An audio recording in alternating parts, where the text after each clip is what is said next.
Ngayong araw na 'to ay libing na nga ng pinakamamahal natin na komedyanteng si Mahal.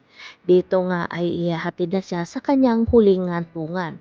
Maraming kamag-anak niya ang dumalo at higit sa lahat yung mga fans niya na nagmamahal sa kanya. Marami ang nag-aabang kung talaga nga bang pupunta sa huling sandali itong si Mix. Pero kahit sa video ko lang ay hindi talaga nagpakita itong si Mix. At ayon nga sa mga Mimix fans na hinihintay pa talaga kung ano yung magiging resulta ng swab test nitong si Meg. At ayon nga dito sa kanila na simula nga na nawala itong si Mahal ay hindi na kumakain itong si Mix. Wala nang gana, wala nang lakas, ando lang talaga nagmumukbok sa isang kwarto niya. Siyempre napakasakit para kay Megs na mawala yung pinakamamahal niyang tao na palagi niyang kasama at nagbibigay ng saya sa kanya. Sino ba naman ang hindi masasaktan at lalong pang manasasaktan siya kasi nga kahit sa huling sandali ng kanyang pinakamamahal na tao hindi niya kayang puntahan. Kasi nga dito naghihintay pa talaga siya ng resulta ng kanyang swab test. Kaya Megs dapat lumaban ka. Labanan mo kung anong yung nararamdaman mo para na rin yan kay Mahal. Kasi alam natin kung makikita talaga yan ni Mahal na ganyan ka, hindi siya papayag na ganyan.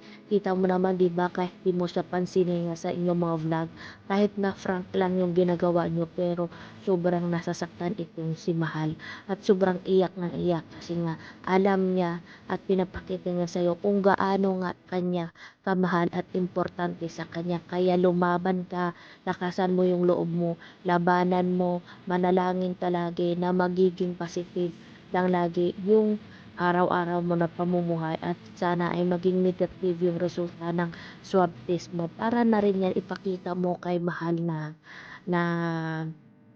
kaya mong tumayo sa sarili mong paa at siyempre walang ibang tutulong sa'yo kundi yung sarili mo lang. Alam namin na masakit yung pinagdaanan mo pero kayanin mo alang-alang kay Mahal. Maraming nagmamahal at sumusuporta sa'yo. Kahit anong mangyari, kung wala man, kahit nawala na si Mahal marami pa rin yang sumusuporta at nagmamahal kay Mahal at hindi namin siya makakalimutan ng mga fans niya. Kaya go lang ng go, balang araw kahit pa konti-konti malalagpasan mo rin yan kung ano yung pagsubok na